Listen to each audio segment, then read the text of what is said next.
शोध घेणं हा एक अत्यंत गुंतागुंतीचा विषय बनून राहिला आहे. BBC साठी इकिगाईवर एक लेख लिहिण्यासाठी माझी नियुक्ती करण्यात येईपर्यंत मी ही संकल्पना फक्त गृहीत धरून चालले होते. ही एक इतकी सर्वसामान्य कल्पना आहे आणि जपानी मानसिकतेवर ती इतक्या सखोलपणे कोरली गेली आहे की तिचा नेमका अर्थ काय आहे याचा विचार करण्यासाठी मी कधीही खरोखरच थोडासाही वेळ काढला नव्हता. इकिगाई हा जपानी शब्द दोन जपानी अक्षरांपासून किंवा कांजींपासून बनवला आहे. इकी याचा अर्थ जीवन आणि गाई याचा अर्थ मूल्य किंवा किंमत असा आहे. म्हणजेच जीवनाचं मूल्य किंवा आयुष्यातील आनंद अगर मूल्य असा इकिगाईचा अर्थ होतो. अगदी सरळ साध्या शब्दांत सांगायचं झालं तर सकाळी उठावंसं का वाटतं त्यामागचं हे कारण असतं.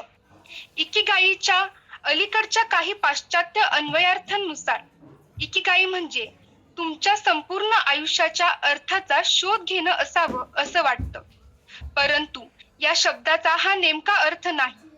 लाईफ या इंग्रजी शब्दात संपूर्ण आयुष्याचा काळ आणि दैनंदिन जीवन हे दोन्ही अर्थ असतात. परंतु जपानी भाषेत आपल्याकडे या दोन्ही अर्थांचे दोन स्वतंत्र शब्द आहेत. संपूर्ण आयुष्य या अर्थानं जिन्से हा शब्द वापरला जातो आणि दैनंदिन जीवन या अर्थानं सेकात्सु हा शब्द वापरला जातो. मी या संदर्भात अकिहिरो हासेगावा या क्लिनिकल मानसशास्त्रज्ञांशी बोलले. ते टोयो आईवा युनिव्हर्सिटीत सहाय्यक प्राध्यापक म्हणूनही काम करतात. त्यांनी इकिगाई या शब्दाचा अनेक वर्ष अभ्यास केला आहे. त्यांनी याविषयी एक रोचक मुद्दा मांडला. इकिगाई या शब्दाचं इंग्रजीत आयुष्याचा हेतू असं भाषांतर केलं जातं. हा काहीसा भीतीदायक अवघड शब्द वाटतो, परंतु प्रत्यक्षात इकिगाईचा अर्थ व्यक्तीच्या संपूर्ण आयुष्याच्या हेतूच्या अर्थइतका मोठा असण्याची गरज नाही. खरं तर आयुष्य या अर्थानं इथे वापरण्यात आलेला शब्द सिकात्सु या दैनंदिन आयुष्य किंवा जीवन या शब्दाशी जास्त मिळता जुळता आहे. दुसऱ्या शब्दांत सांगायचं तर इकिगाई म्हणजे दैनंदिन जीवन जगत असताना व्यक्तीला सापडत असलेला हर्ष किंवा आनंद असा आहे. जर दैनंदिन जीवनात असा आनंद नसेल तर कोणत्याही व्यक्तीचं संपूर्ण आयुष्य आनंदी असू शकणार नाही. इकिगाई म्हणजे नेमकं काय हा मुद्दा हाताळणं अगदी जपानी व्यक्तीसाठी सुद्धा अवघड आहे. जपानमधील ही सर्वसामान्य संकल्पना असली तरी ती पाठ्यपुस्तकातून शिकता येण्याजोगी नाही. हे त्यामागचं कारण आहे. मी जपानमध्ये वाढले आणि तिथेच माझ्या आयुष्याचा बहुतांश काळही मी घालवला आहे. मात्र तरीही इकिगाई ही संकल्पना कधीही वर्गात शिकवल्याचं मला आठवत नाही. जपानी मुलं अगदी प्राथमिक शाळेतही 1000हून जास्त कांजी शिकतात. परंतु इकिगाई ही त्यांपैकी एक कांजी नसते. इकिगाई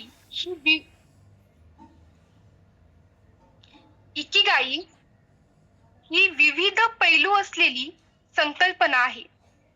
आपण आयुष्य जगतो आणि प्रौढ होतो त्यावेळी आपल्याला ती समजते. तुमची इकिगाई काय आहे हा अगदी सरळ वाटणारा थेट प्रश्न नाही आणि त्याचं एकुलतं एक उत्तरही नसतं. हा एक संदिग्ध प्रश्न आहे आणि त्याची असंख्य उत्तरं असू शकतात. तुम्हाला ज्या गोष्टीमुळं सकाळी उठावंसं वाटतं ती तुमची इकिगाई असते आणि त्याविषयी त्याहून जास्त तुम्हाला कोणीही काहीच सांगू शकत नाही. इकिगाई शिकवणारे शिक्षक नसल्यामुळे या संकल्पनेचा मी स्वतःच शोध घेतला आणि या पुस्तकातून मी तो तुमच्या समोर मांडत आहे. पुढच्या प्रकरणांमध्ये आपण इकिगाईच्या अर्थाचा शोध घेणार आहोत तसेच तुमच्या स्वतःच्या इकिगाईचा शोध कसा घ्यावा आणि तो घेत असताना तुमच्या आयुष्यावर लक्ष केंद्रित करण्यास आणि त्याचा आनंद घेण्यास तुम्हाला कशी मदत होते ते आपण पाहणार आहोत. या संदर्भात मला त्यांच्या अंतर्दृष्टी देणाऱ्या विविध क्षेत्रांतील तज्ज्ञांविषयी आणि त्यांची इकिगाई सांगणाऱ्या लोकांविषयी मी कृतज्ञता व्यक्त करते. प्रत्येकाची इकिगाई वेगळी असते, परंतु इतर लोकांच्या कथा वाचल्यामुळे तुमच्या स्वतःच्या इकिगाईचा शोध घेण्यास तुम्हाला मदत होईल. आयुष्य नेहमीच त्याच्या स्वतःच्या अडचणींचा संच घेऊन तुमच्या समोर येतं आणि इकिगाई हे सगळ्या गोष्टींना परिपूर्ण बनवणारं जादुई सूत्र आहे. परंतु आयुष्याच्या प्रत्येक टप्प्यावर इकिगाई असल्यामुळे आपल्या संपूर्ण आयुष्याकडे आपण वळून पाहू शकतो आणि आपल्याला समाधान वाटू शकेल अशी मला आशा आहे.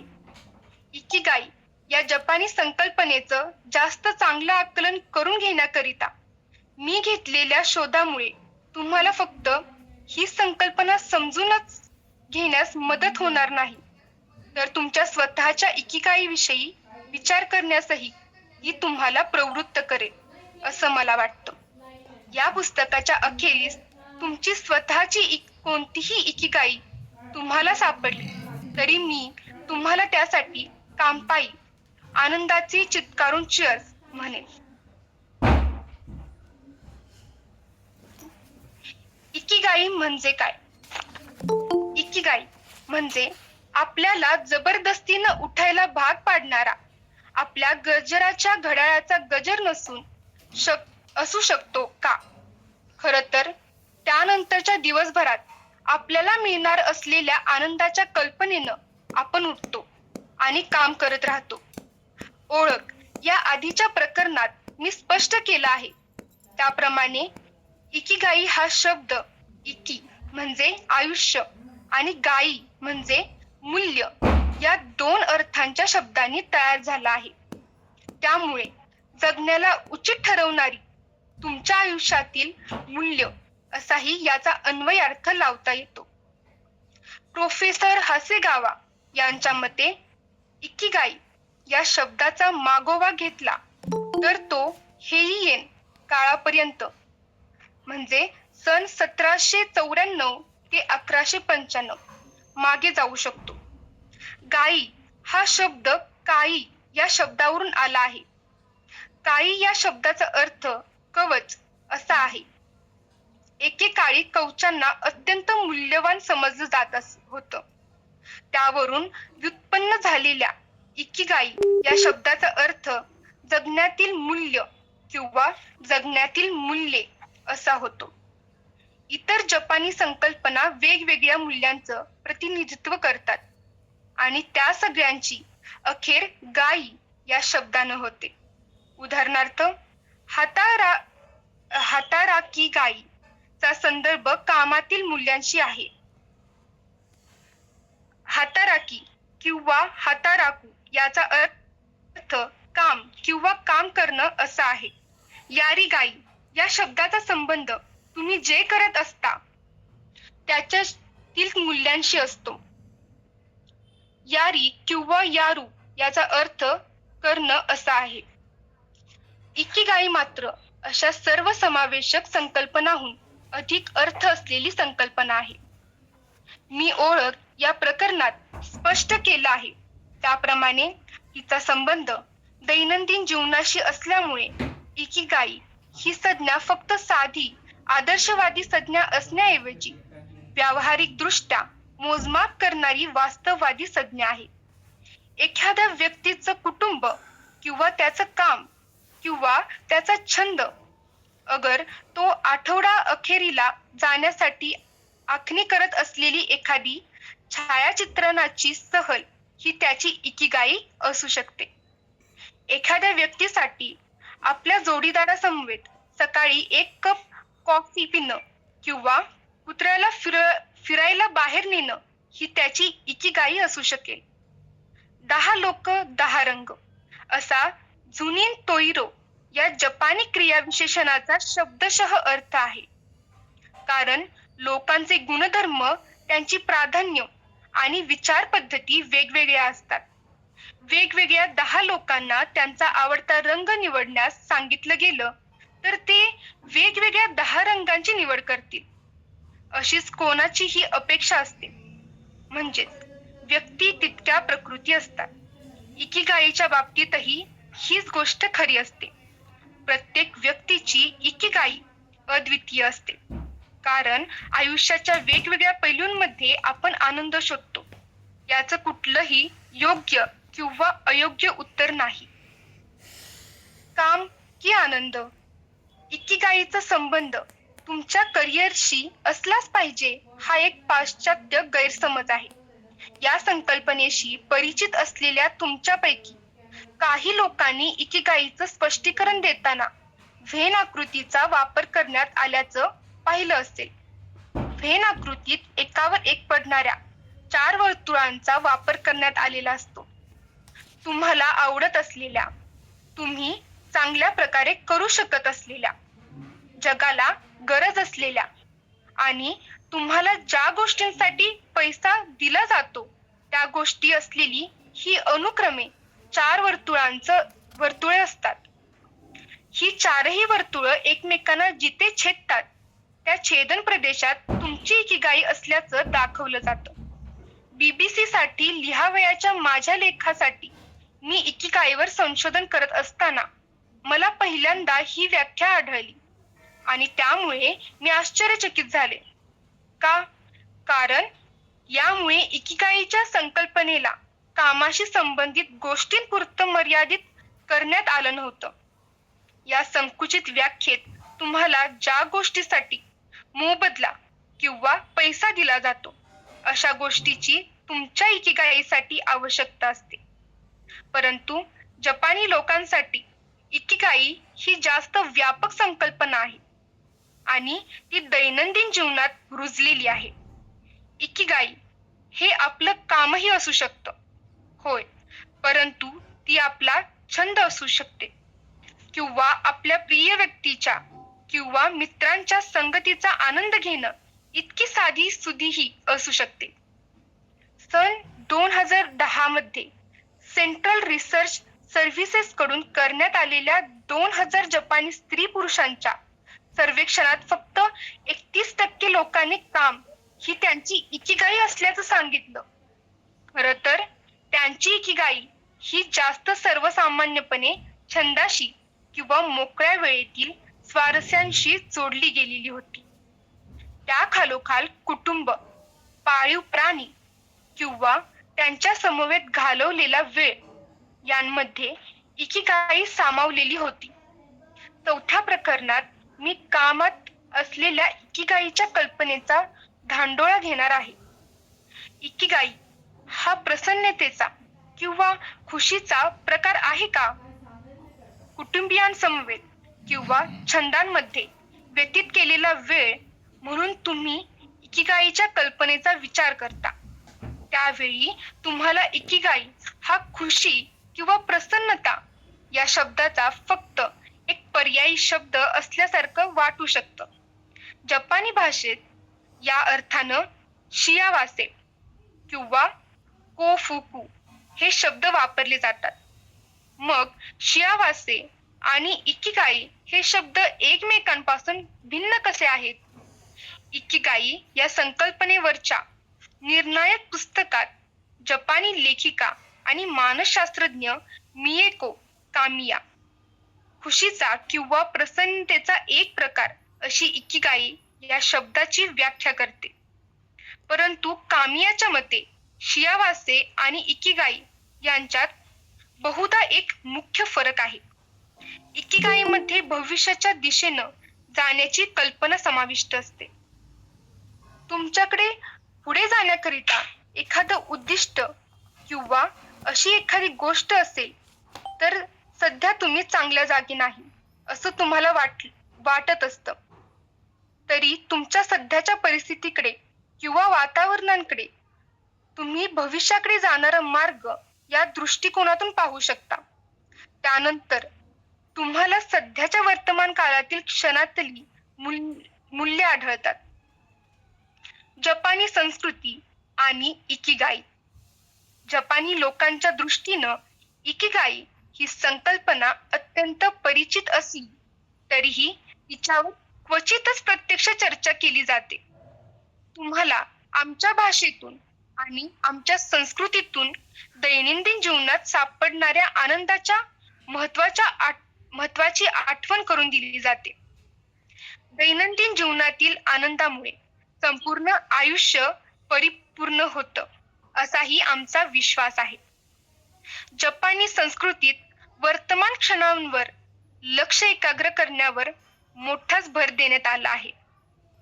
या वृत्तीच्या काही उदाहरणांचा धांडोळा घेतल्यानंतर तुम्हाला जास्त स्पष्टपणे इकिगाई हा शब्द जपानी संस्कृतीत का अस्तित्वात आहे आणि इतर संस्कृतींमध्ये तो का अस्तित्वात नाही हे समजू शकेल असं वाटतं. वर्तमान क्षणावर लक्ष एकवटणं. गेल्या काही वर्षांमध्ये जागतिक पातळीवर वर्तमानावर लक्ष एकाग्र करण्यावर किंवा वर्तमान क्षणांमध्ये जगण्यावर जास्त भर दिला जात आहे. लोकप्रिय ब्लॉग्स, उत्तम खापाची पुस्तकं आणि आरोग्य तज्ज्ञ हे सगळंच या गोष्टींमुळे होणाऱ्या लाभांवर भर देत आहेत. आपल्यापैकी अनेकांना कित्येक गोष्टींचा शोध घ्यायचा असतो आणि विशेषतः ज्यावेळी आपण तरुण असतो त्यावेळी आयुष्य आपल्यासमोर धांडोळा घेण्याच्या, शोध घेण्याच्या इतक्या गोष्टी असल्याचं दाखवून देतं की आपल्याला स्थिरपणे शांत बसून राहणं कठीण वाटतं. आपण ट्यूना माशासारखे जगतो. जणू काही आपण हालचाल करायचे थांबलो तर आपण मरूनच जाऊ असे आपण वागत असतो. या सवयीला जपानी लोकही अपवाद नाहीत. अनेकांना कशात ना कशात गुंतून व्यग्र राहायला आवडतं आणि ते नेहमीच एक गोष्ट संपली की दुसऱ्या गोष्टीच्या शोधात असतात. मात्र तरीही आम्हाला आमच्या अवधानाविषयी तपशीलवार माहिती आहे आणि त्यामुळे मला असं वाटतं की आपल्या आजूबाजूच्या परिस्थितीचं, गोष्टींचं आम्हाला जास्त भान असतं आणि आम्ही प्रत्येक क्षणाचा आनंद उपभोगतो. खरं तर इकिगाईचा संबंधही वैयक्तिक क्षणांवर लक्ष एकाग्र करण्याशी आहे. फक्त आयुष्याच्या मोठ्या प्रवासावर लक्ष एकवटण्याशी नाही. वर्तमान क्षणाकडे असलेलं हे लक्ष आणि त्याचं मूल्यमापन या गोष्टी जपानी संस्कृतीत अनेक स्वरूपांमध्ये सापडतात. उदाहरणार्थ, जपानी भाषेत वेळ कशी सांगितली जाते ते पहा. इंग्रजीत भविष्यातील दिवसाविषयी बोलताना आपण टुमारो किंवा डे आफ्टर टुमारो किंवा 2 days फ्रॉम नाव असे शब्द वापरतो. परंतु जपानी भाषेत प्रत्येक दिवसासाठी विशिष्ट शब्द आहे. आष्ता म्हणजे उद्या, असाते म्हणजे परवा आणि शियासाते म्हणजे थेरवा किंवा आज नंतर 2 दिवसांनी असे ते शब्द आहेत. महिन्याची सुरुवात या अर्थानं गेशो असा शब्द वापरला जातो. महिन्याच्या मध्याकरिता चुचुन आणि महिन्या अखेरीसाठी जेत्सुमात्सु असा शब्द वापरला जातो. वेगवेगळ्या काळासाठी नेमके शब्द असल्यामुळे प्रत्येक काळाला स्वतःचं महत्त्व दिलं जातं. हायकू कविता या अतिशय संक्षिप्त लहान अशा जपानी कविता असतात आणि त्यांच्यामध्ये 17 शब्दावयव म्हणजे सिलॅबल्स असतात. जपानी लोकांचं तपशिलाकडे आणि निसर्गात असलेल्या आनंदाकडे लक्ष असल्याचं हे आणखी एक उदाहरण आहे.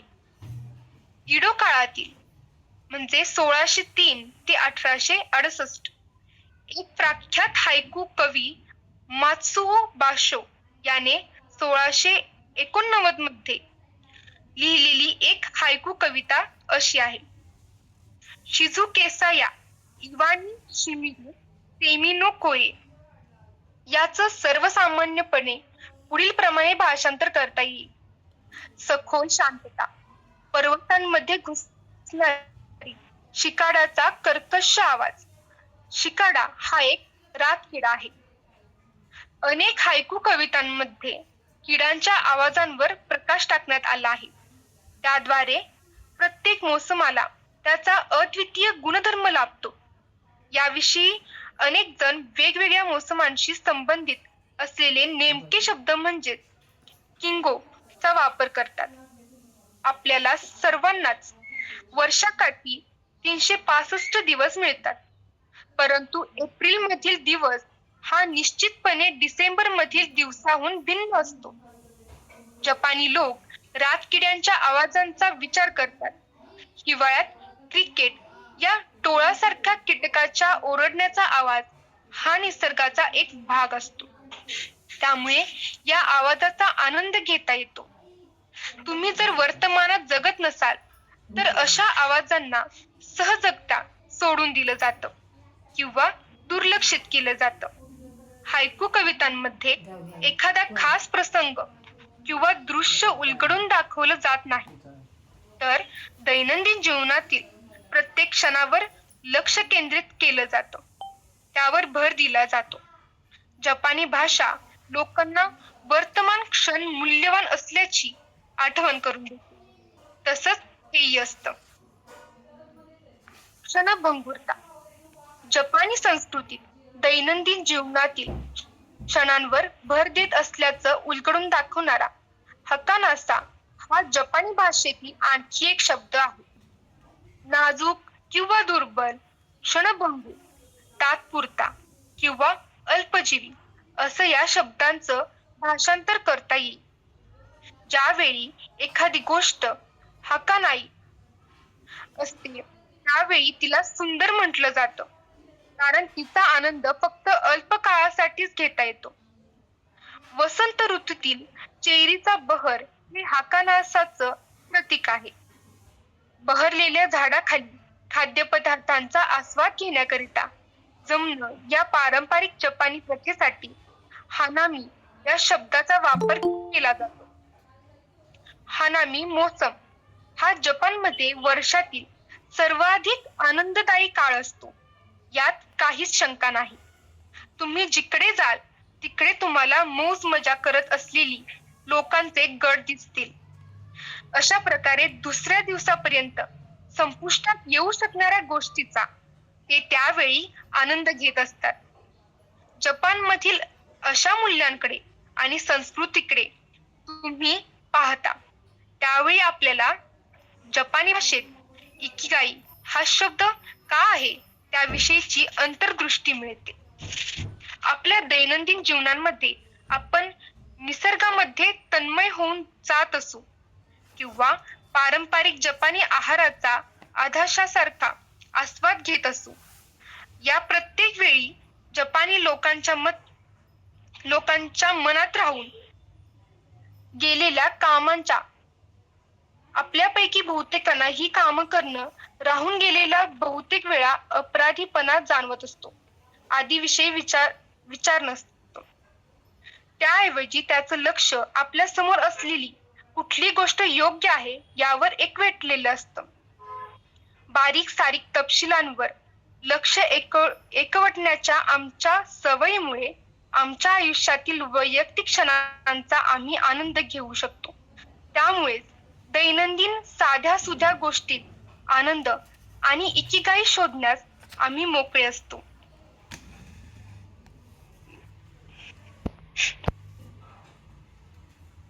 इकिगाईची व्याख्या. जर 10 लोक असतील तर त्यांच्या 10 वेगवेगळ्या इकिगाई असतील. जर 10 लोकांनी इकिगाईचा काय अर्थ आहे हे सांगताना इकिगाईच्या त्यांच्या व्याख्या लिहिल्या तर इकिगाईची 10 वेगवेगळी स्पष्टीकरणं मिळू शकतील. कोणत्याही वेळी व्यक्तीकडे एकाहून जास्त इकिगाई असू शकतील आणि त्यांच्या इकिगाई कालोघात बदलूही शकतील. आपल्या मनात रोज वेगवेगळ्या रुची निर्माण होतात आणि त्यानुसार आपले आनंदाचे स्रोतही बदलत राहतात. आकिको नावाच्या माझ्या एका मैत्रिणीला मी तिच्या इकिगाई विषयी विचारलं. त्यावेळी तिने मला सांगितलं की तिच्या मुलीच्या जन्मानंतर तिची इकिगाई बदलली होती. तोपर्यंत तिचं आयुष्य आत्मकेंद्रित होतं. त्यामुळे ती स्वतःच्या आनंदाला प्राधान्य देत होती. पण नंतर तिला तिच्या मुलीची काळजी घ्यायची होती आणि तिला अनेक गोष्टी द्यायच्या होत्या. त्यामुळे मुलीच्या जन्मापासून तिच्या मुलीच्या गरजांना आणि इच्छांना ती आपल्या इच्छांपेक्षा जास्त महत्त्व देत होती आणि त्या आधी पूर्ण करत होती. त्यामुळे तिच्या इकिगाईला एक नवीनच अर्थ प्राप्त झाला होता. तुमच्या इकिगाईचा तुम्ही शोध घेता त्यावेळी हे लक्षात ठेवा की इकिगाई ही वाढणारी आणि तुमच्या सोबत बदलणारी गोष्ट असते. तुम्ही प्रयत्न करत असताना या यादीची तुम्हाला मदत होऊ शकते. दैनंदिन जीवन, आयुष्यभराचा काळ. तुमची इकिगाई हा तुमच्या जीवनाच्या मोठ्या हेतूंपैकी एक हेतू असू शकतो. ती म्हणजे तुम्हाला आयुष्यात पुढे जगण्याची मुभा मिळवून देणारी अशी एखादी गोष्ट असू शकते. एक गोष्ट लक्षात ठेवा, आपण क्षणाक्षणानं आपली आयुष्य जगत असतो. आपल्या सर्वांगीण आयुष्यातील अत्यंत महत्त्वाच्या घडामोडींवर भर देण्याचा मोह आपल्याला होत असला तरीही प्रत्येक लहान क्षणांनी त्या घटनेकडे किंवा घडामोडीकडे आपल्याला नेल्याखेरीज ती घडलेली नसते. हे लक्षात घेतल्यामुळे तुम्हाला प्रत्येक क्षण विलक्षण आणि मूल्यवान असल्याचं ओळखण्यास मदत होते. तुमच्या योजना आखण्यात तुम्ही दंग असताना अचानक तुमच्या बाबतीत जे घडतं ते म्हणजे आयुष्य असतं असं म्हटलं जातं. वैयक्तिक किंवा कामाशी संबंधित आयुष्यात जास्त मोठं ध्येय किंवा हेतू बाळगणं जास्त चांगलं असतं. हे खरं असलं तरी तुमच्या दैनंदिन आयुष्यात प्राप्त करण्याजोगी इकिगाई शोधणं ही गोष्ट तुम्हाला पुढे जाण्यास प्रोत्साहन करण्याकरिता महत्वाची असते. बाह्य जग, अंतर्जग. तुम्ही जे बोलला असाल किंवा केलं असेल त्यावर कोणीही प्रतिक्रिया व्यक्त केली नाही तर आपण जिवंत सक्रिय असल्याची भावना अनुभवणं शक्य होईल का? संपूर्णपणे जिवंत असण्यात इतर लोकांनी अन्योन्य क्रिया किंवा आंतरक्रिया करण्याचा समावेश असतो. इकिगाई ही फक्त तुमच्या अंतर्यात्मात तुम्ही एखाद्या गोष्टीचा शोध घेण्याशी संबंधित नाही, तर तुम्हीच ती तुम्हाला बाह्य जगाशी जोडणारी कुठली तरी गोष्ट असते.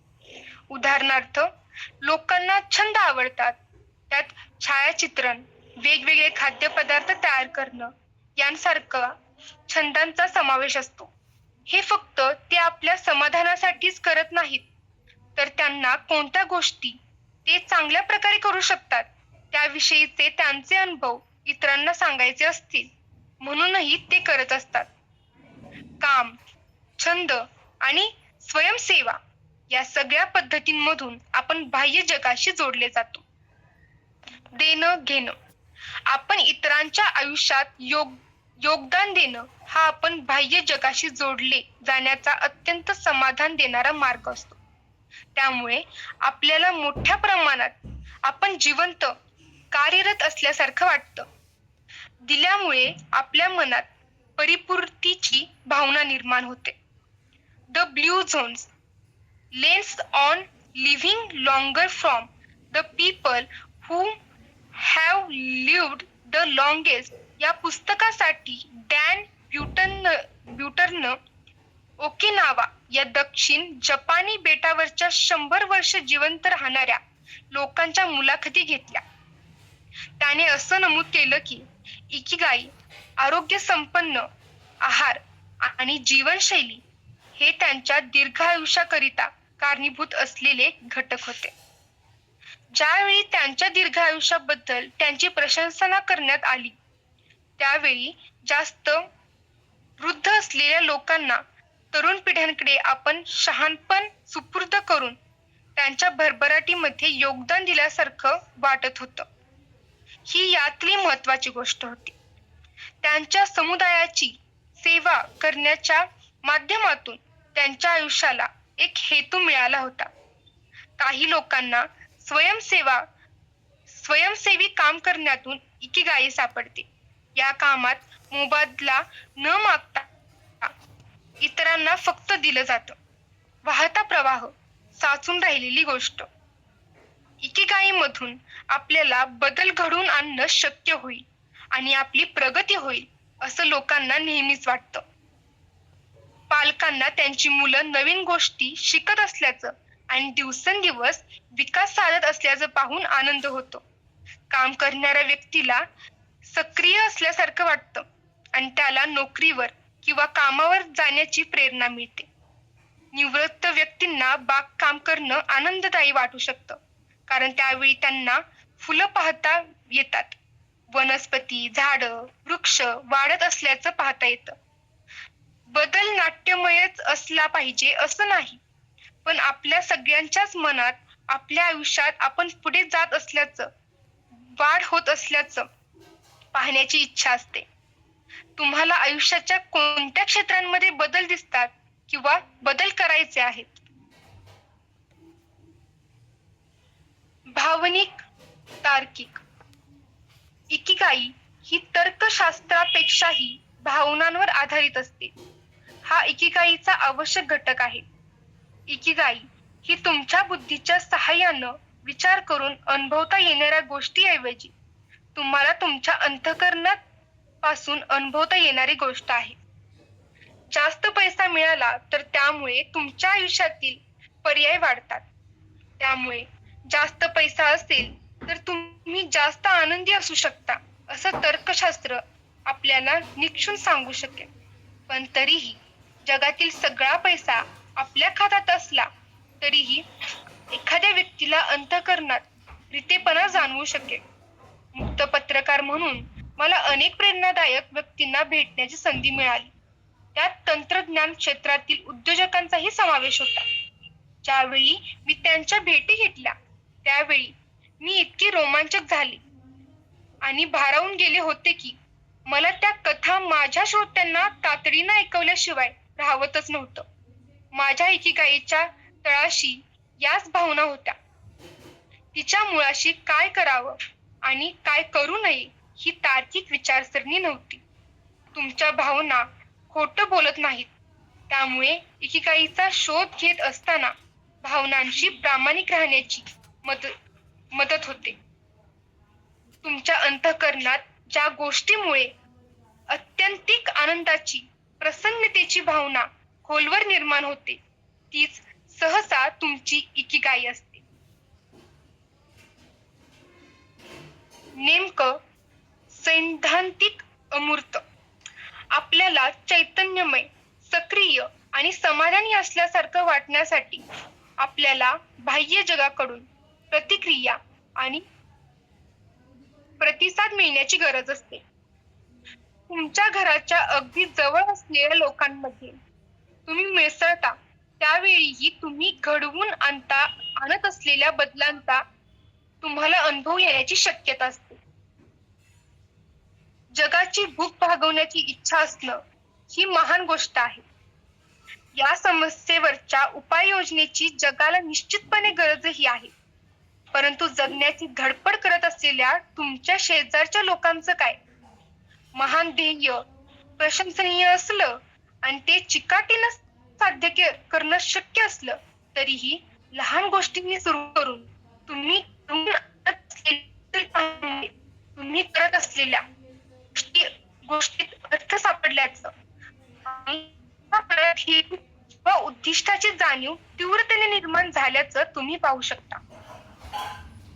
म्हणून तुमच्या मनात जगायची भुकेची समस्या सोडवण्याची प्रबळ इच्छा असू शकते, परंतु स्थानिक अन्न मतपेढीत स्वयंसेवक म्हणून काम करून तुम्ही जास्त नेमक्या पद्धतीनं त्यासाठी मदत करू शकाल. यामुळे तुम्हाला लक्ष केंद्रित करण्याजोगी कुठली तरी मूर्त स्पष्ट गोष्ट मिळेल. सक्रिय, निष्क्रिय. इकिगाई कितीही साधी असली तरी तिच्यासोबत जवळजवळ नेहमीच कृती असते. काहीही झालं तरी इकिगाई ही तुम्हाला सकाळी झोपेतून उठायला लावणारी, जाग करणारी गोष्ट असते. बालपणापासूनच मला गूढ कादंबऱ्यांचं वाचन करण्यात कमालीचा आनंद लाभतो. ज्यावेळी मी केगो, हिगाशिको किंवा हिदेओ योकोयामा यांच्यासारख्या माझ्या आवडत्या लेखकांची पुस्तकं वाचते, त्यावेळी मी त्यात जगात गुंतून गुंग होऊन जाते आणि एका पाठोपाठ पानं उलटून वाचत राहण्याशिवाय माझ्याकडे पर्यायच नसतो. वाचन हा फारसा सक्रिय असलेला छंद आहे असं वाटू शकणार नाही, पण त्यात सुद्धा कृती समाविष्ट असते.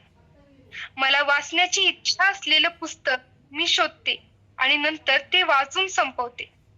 कृतीशिवाय इकिगाई असू शकत नाही. स्वतःलाच प्रश्न विचारा, तुम्ही सक्रियपणे कुठल्या गोष्टीचा पाठपुरावा करता?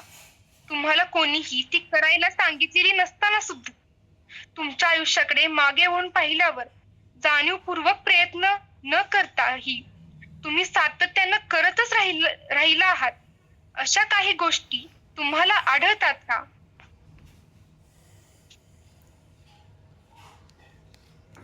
धन्यवाद. आज दिव्या देशमुख यांनी खूप छान वाचन केलं. आपण सर्वजण इथे सहभागी झालात याबद्दल धन्यवाद. दिव्या, पुन्हा एकदा तुमचे धन्यवाद. खूप छान वाचन केलं. पुढच्या रविवारी भेटूया. धन्यवाद सर, तुम्ही मला ही संधी दिल्याबद्दल. Yes, thank you. पुढच्या रविवारी भेटू 12 वाजता.